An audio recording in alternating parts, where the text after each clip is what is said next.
Hello and welcome to another Doctor's Assistant 1 video. Today I'm doing a video on my top 3 masters. Kind of just thought, well, it's the 50th anniversary of the master, why not?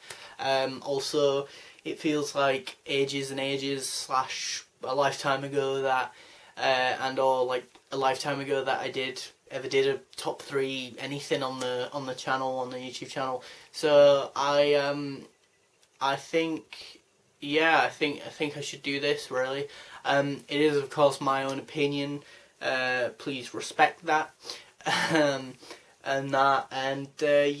mean, I think I haven't listened / watched or listened or experienced every master, so if there is one that you really like that isn't in my top 3, that's probably why, maybe, potentially, you know. So in like 6 months to a year, this could totally change easily, or maybe even tomorrow this list would change. So again, please don't take this too seriously or get really upset / annoyed and angry with me. But yeah, in at number 3, I would say it's the most recent / incumbent master, which would be that of Sacha Dhawan. I think he is really, really good. I think to the point where I part of me wants to put him at number 2, but then it's like I can't justify that because he's the incumbent master, and I kind of I'm putting him at number 3, but kind of softly putting him there in a weird way. Like, from what I've seen of him thus far, I'd put him at number 3, but as I say, his story hasn't fully wrapped up or been concretely done with, you know, as it were, you know, and so it's difficult really to say that he's the 3rd best master in my opinion, because as I say, he's, for all intents and purposes, if the rumours are true that say Jodie Whittaker leaves by series 13, and the next, but Chibnall's still in as the showrunner, and then we get a different Doctor. Potentially Sacha Dhawan could pop up with them, you know, and they might not recast the Master, you know. So again, I think that would mean that, as I say, he could either go up another place or go further down. Potentially, you know, depending on how he's written, the director, you know, and how they work with him, and then maybe he might not give a brilliant performance because of that, or because he doesn't work as well with this newer, different Doctor, or is expected to play the part differently because they're a different actor, but in doing so he's not as good as he is currently, you know. He's definitely very manic, very unstable and manipulative, and that I like the fact that he embodies, for me as a fan, I feel like he embodies the sort of classic master, the best bits of the classic master while still retaining the best parts of the new master, or the new series master, and I think that's why I like him so much.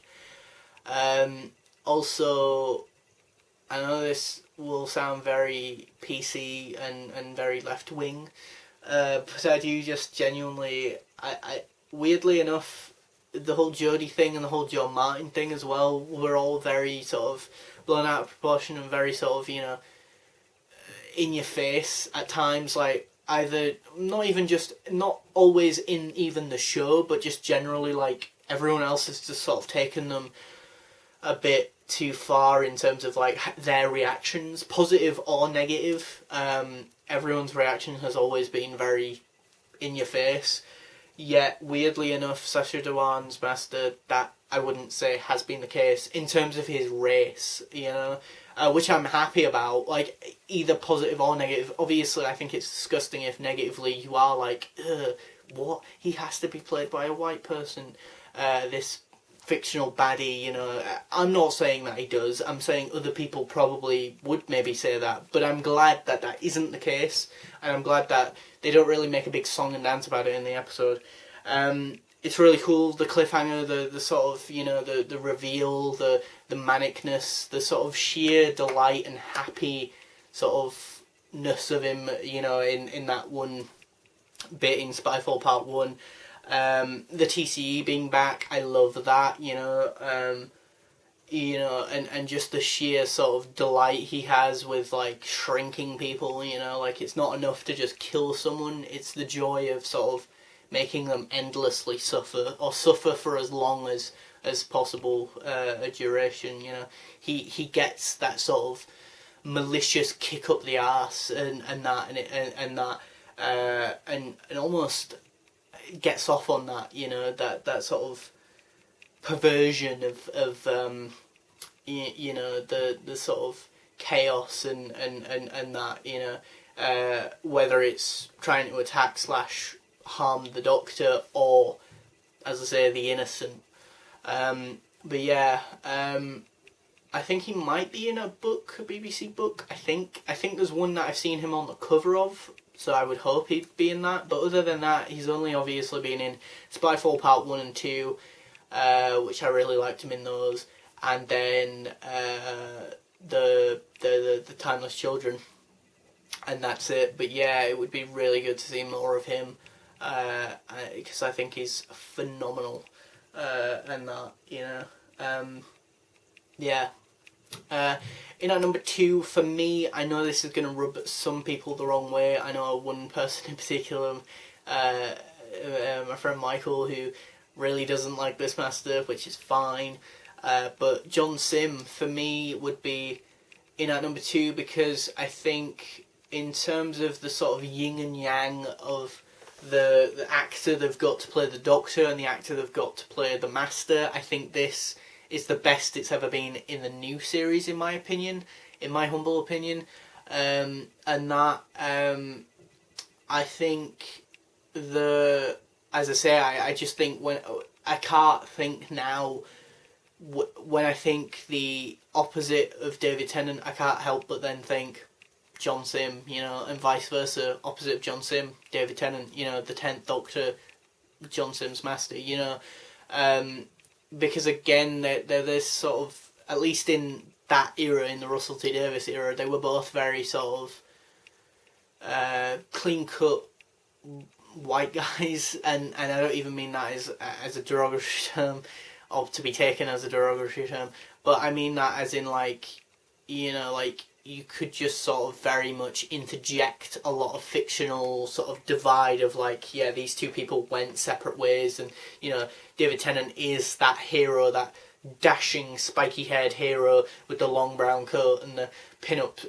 pin-striped suit, and that, running around with his sonic screwdriver pointed whilst running, and that, trying to save the day whilst the John Sim Master is manically, you know, snapping the heads of people and just kicking, you know, like, I don't know, like, you know, kicking children and puppies, or spitting on puppies and kicking children in the face, and drinking wine from a Game of Thrones style throne made out of, like, bones and skulls and stuff, you know. You know, or being in the corner of an asylum just laughing, rocking backwards and forwards, you know, because he's completely unhinged.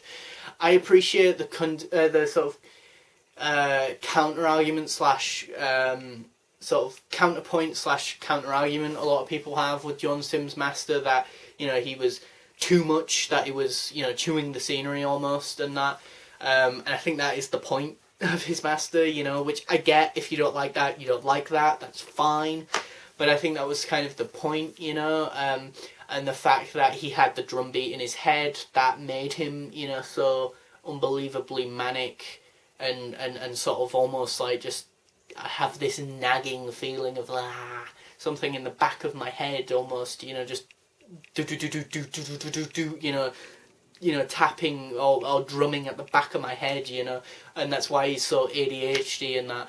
And I think I like that as, again, you know, your Tom Baker-y sort of David Tennant-y hyperactive superhero, Superman / sort of James Bond-esque sort of cookie cutter hero, sort of archetypal sort of, character of the 10th Doctor with, as I say, the sort of manic ADHD sort of Joker, you know, the Dark Knight Joker sort of character, kind of works, for me at least, and in those sort of stories, I think.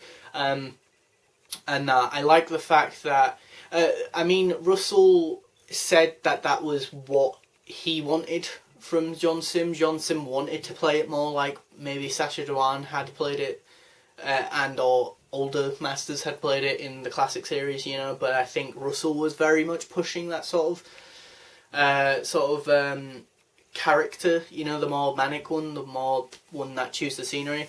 And that, because I mean, thinking about it, look at how he plays it then in the Doctor Falls, you know. By the Doctor Falls, he is a lot more sort of old school, sort of Roger Delgado-esque, you know, master, you know.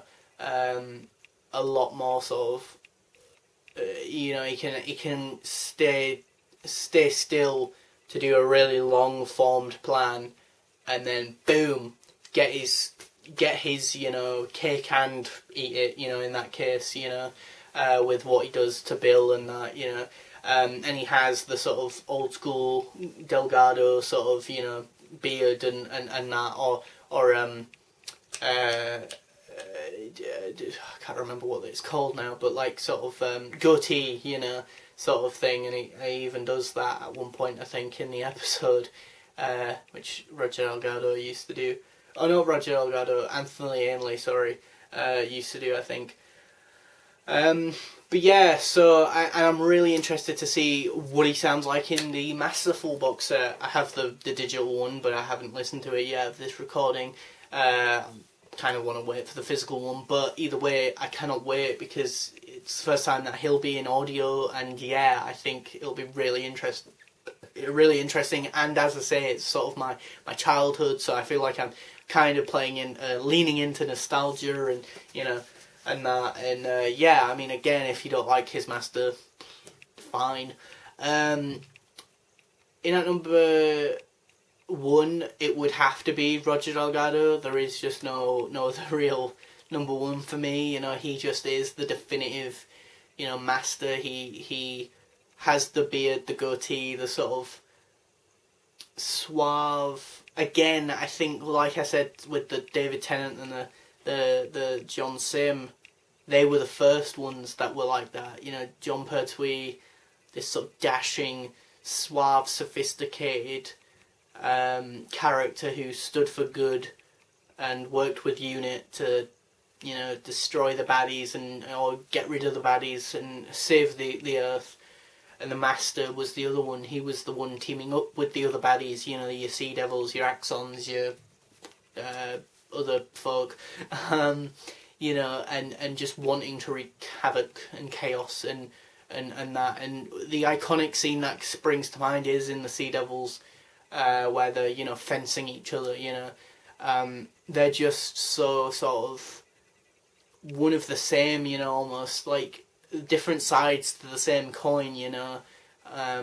Two halves make a whole, you know, where they're concerned, you know. The very famous Terrance Dicks, Uncle Terrance said, you know, and Barry Letts at the time, the script editor and producer for the Jon Pertwee years, did say, you know, if the Doctor's Sherlock Holmes, who's his Moriarty, well, they got him with Roger Delgado and his master. Like, don't get me wrong, I do think it's a bit silly and a bit repetitive that in season 8, and in Jon Pertwee's second series, I think it is, every other episode the master is in it, regardless of the fact that, as I just said, Roger Delgado is my favourite master. I think that is a little bit silly, and I think they even said that afterwards, sort of thing. But his first appearance is iconic, you know, with the whole sort of terror of the Autons. You know, I am called the Master. Oh, is that right? Universally, so, you know, sort of thing. And again, shrinking people. That was, I guess the TC was invented then, I think.